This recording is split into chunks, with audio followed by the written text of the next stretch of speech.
And it's time to start a new project. We're going to be making the Bernat Doily style dishcloth. It's that round one right there. And it kind of looks like a flower.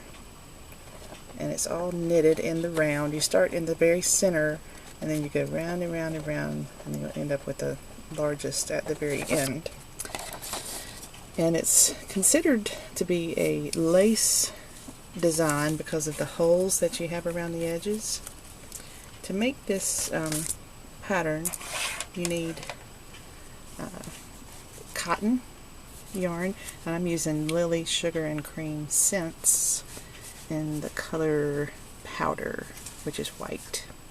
But you can use any worsted weight, medium weight cotton yarn to make your dishcloth. Medium 4 weight yarn, and you could use acrylic if you want, really, because if you wanted to use it as a doily or as a hot pad, as long as you don't put anything really hot on it, then acrylic will be alright. But cotton is best if you want to use it for really hot things, or I just like to use cotton for dishcloths anyway. Alright, and you need to use double pointed needles to make your dishcloth. They have a point at each end, that's why they're called double pointed. And these are size 7, which are 4.5 millimeter. I'm using Bry Flex needles by Bryce Spun, number 7, 4.5 millimeter. And this set has 5. The pattern only calls for having 4 double pointed needles.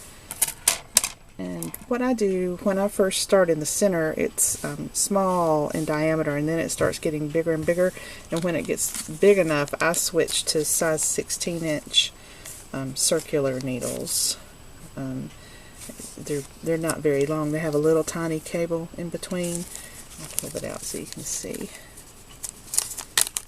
Because circular needles come in different sizes, and they also come in different lengths. And the length of this one is 16 inches. The standard length, if you go to just like a store that only carries a few needles, is 24 inches. But these are just 16 inches all the way around. If you would measure from point all the way around to the other point, it would measure 16 inches. So that's one of the smaller sizes, and it works really well for this doily pattern. So I'll end up switching to that when I get big enough, and it's easier for me than it is to use the DPNs at the very end. But you can do whatever you want. You can use DPNs all the way through if you want. Alright, so now you know everything that you need to get started. And that's it. See you in the next video.